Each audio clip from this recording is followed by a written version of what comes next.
Continuous strong winds hitting the borderland. Our sister city of Ciudad Juarez is taking precautions as well.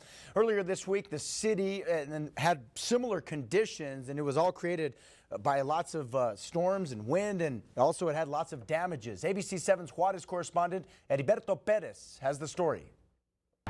Just behind me is the U.S.-Mexico border near downtown El Paso, where just a couple of minutes ago you could barely see it due to the winds and dust that have hit our area. Now the Juarez Civil Protection Department is conducting operations across town to prevent any incidents.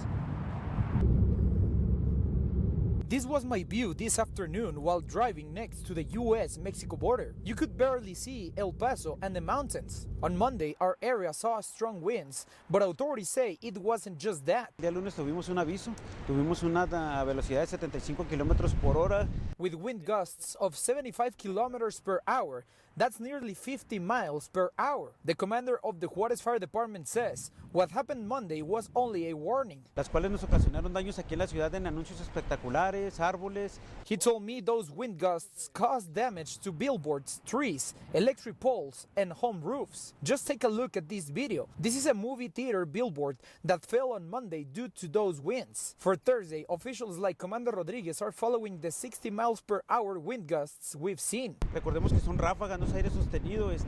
He said people need to know these strong wind gusts come fast and not continuously. They end up damaging remains that were left from Monday.